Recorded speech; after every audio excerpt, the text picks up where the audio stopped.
Hi, welcome to Begin with the Bones, a series on campaign construction, in which DMs make the bones and players make the blood. I'm Reed, this is Crowland Publishing. Let's get started on aesthetics.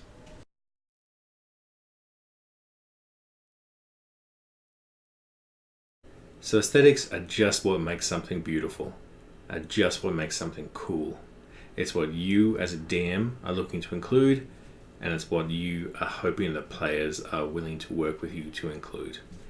In gaming terms, it's the narrative conventions, it's the dramatic tropes, it's the visuals, it's the personality types you'll encounter in both NPCs and that hopefully PCs will bring.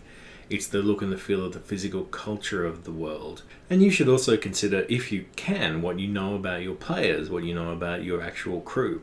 So you've got some cosplayers who are super into costumes and clothes and the aesthetics of how people look. So you'll include that. You'll make that an important element of the game. Perhaps you are lucky enough to know that 3 or 4 of your characters are super into ninjas, so you're probably going to include some ninjas. They are aesthetic to you. Perhaps you know that your group really likes stories about friendship, so you'll include that. Perhaps you really like a military aesthetic. Perhaps you really like stories of martial valor, of comradeship, of dealing with internal brass within organizations, things like that. But you know that your players do not like grimdark sort of stuff. They don't like stories about suffering and incompetence and betrayals. Military in, grimdark out, sorted, bang. There you go. You understand aesthetics completely. And the reason why this is all important is because if you know the aesthetic that you're going to present, or at least some of the aesthetics, you are immediately shaping the campaign. You are immediately suggesting what is a good PC concept. And remember, players interact with your world through the medium of the PC, so the more their character is connected to the world, the more fun they'll have. It's important for you because as a DM, you're immediately understanding what will make a good and effective adventure within the aesthetic world that you've set up. And this is very practical, and it's practical in a way that world building is not. What's actually more useful to you as both a player and as a DM? To know the history of the Dragon Lords of the Far East, or to understand that you will be playing a gritty crime game? Lawful good paladins probably won't thrive or have very much to do in that campaign. What's more useful to understand, in the ancient days, the Beholder Lords arose from the primeval sea? Or, we're doing like a Stranger Things kind of hometown heroes? Your monstrous fungus druid serial killer PC. Maybe leave that for another time.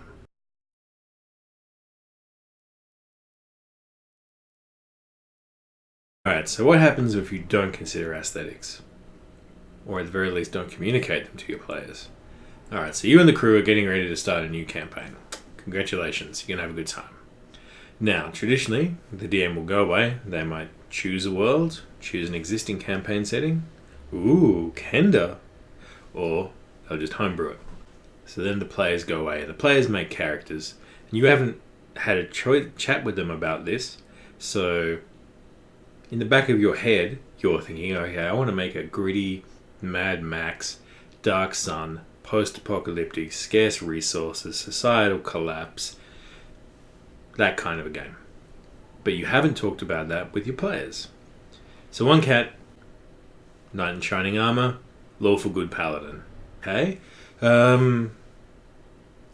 This is my darksome necromancer, fresh from the Scholomance, the school of dark sorcery.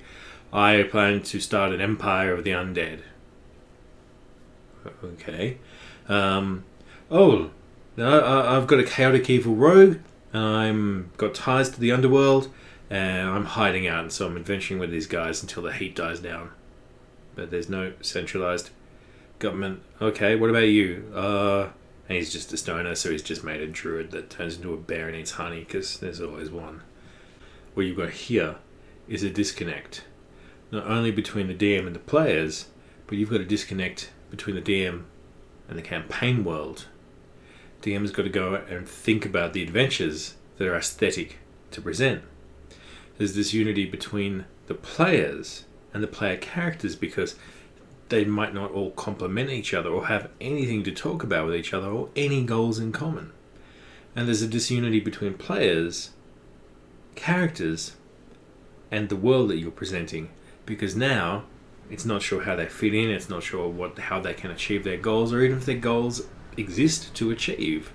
How are you going to make like a weird empire of the undead when everything's been exploded and destroyed and it's just all desert sands and water, you know? Now, here's the thing. I know that I am supposed to say, hey, it's your character, it's your game, play however you want. And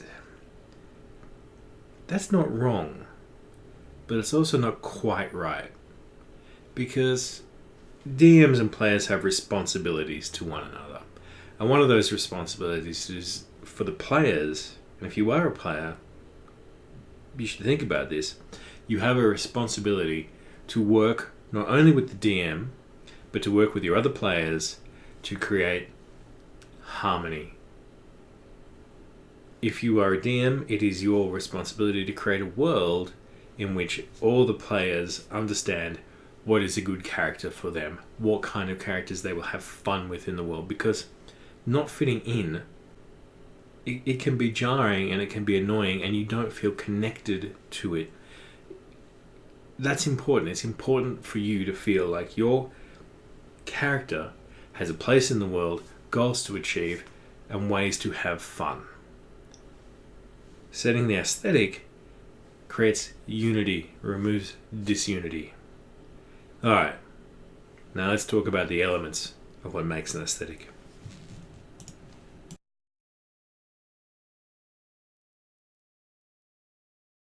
So when I'm thinking about aesthetics, there's three axes of design that I'm considering. The fictional inspiration. What kind of stories do I want to tell? What kind of stories do I want my players to feel like they're in? The narrative elements.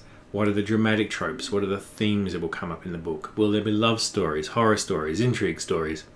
And then lastly, the ludic elements. And that's just rules and stuff. What kind of elements of gameplay will be front and center? Will there be a lot of combat? Will there be a lot of rules heavy? Will there be a lot of exploring? Will there be a lot of dealing with NPCs? Now, don't be too formal about this if you don't want to. A lot of the time this will just boil down to, hey, have you guys seen Krull? Yeah, we're going to do a game like Krull. Hey, have you guys seen Game of Thrones? Yeah, what if Game of Thrones, but everyone's a dragon?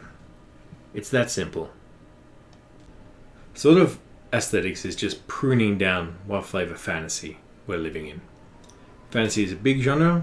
They do not always complement each other. Ursula Le Guin, she did beautiful stories of love and loss and personal individual freedom and her spiritual concerns. Mark Lawrence does novels about just stabbing and raping dudes all day. Now they are both fantasy novels. They have very little in common aesthetically. Lord of the Rings, beautiful early medieval fantasy. Celtic, weird dark fantasy of horrific gods and monstrous decadent cruelty.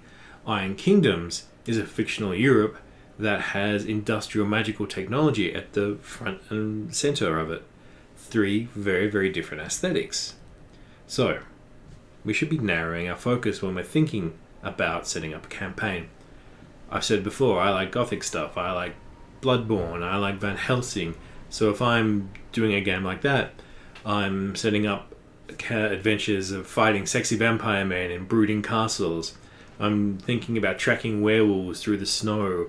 And my players will be aware of that, so they will make up vampire hunter characters, they will make up Frankenstein punchers, they will make up eccentric folklorists, they will make up eerie witch characters, they will have ties to the campaign, and I will immediately know, okay, I need to set up adventures in graveyards and castles and churches. If I decide that I'm going to do a samurai themed aesthetic, then I will have the undead daimyos. My characters will then have motivations like I will avenge the racist scorpion ninja clan.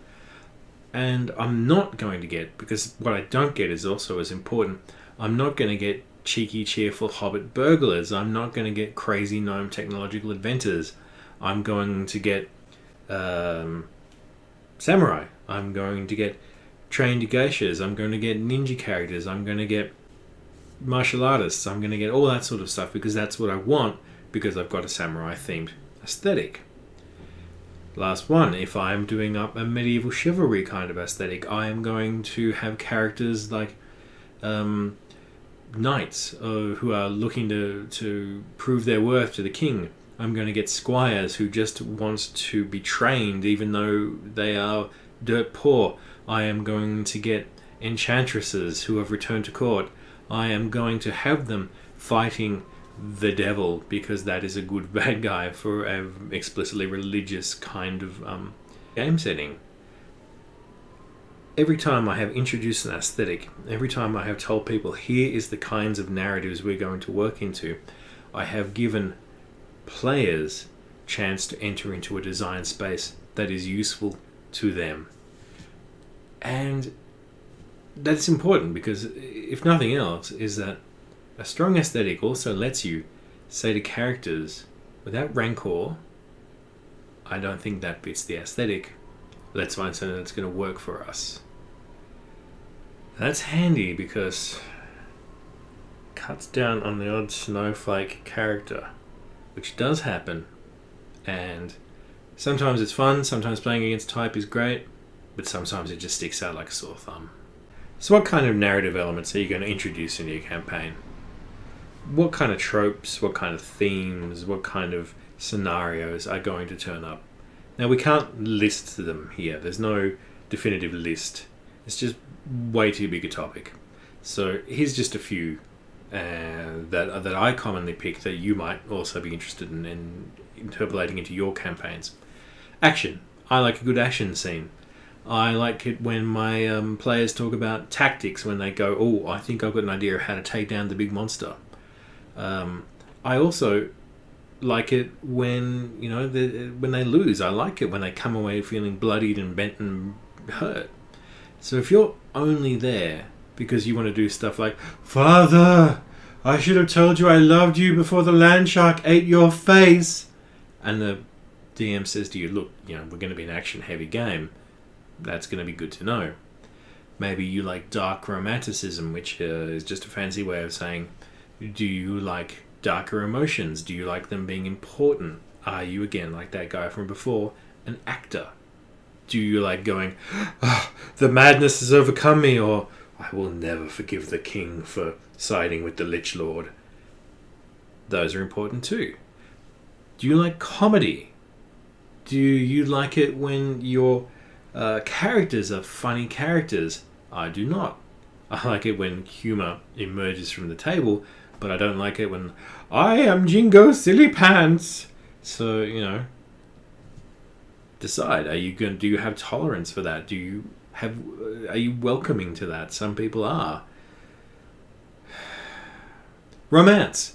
Do you like kissing? Do you like it when your player characters fall in love? Do you like it when NPCs fall in love with player characters? So what about the ludic elements, the gameplay stuff? What elements of rules are going to be important to you? Is resource management going to be important to you? Do you like counting down the amount of torches you've got in your backpack before the darkness comes? Do you like knowing about how much water and food your characters can carry?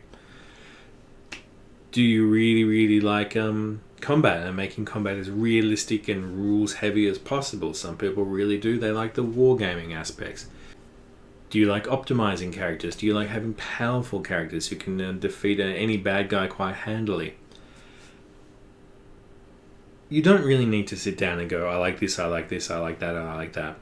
Generally speaking, I just tend to tell my players, look, I'm a bit of a rules light guy. I just want to get to the story. I just want to get to your characters having a good time.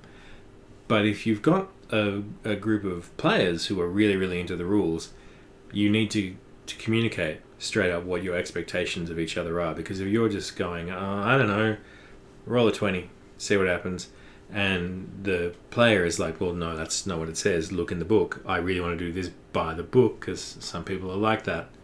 So that is an aesthetic decision. What are the rules going to do to your narrative?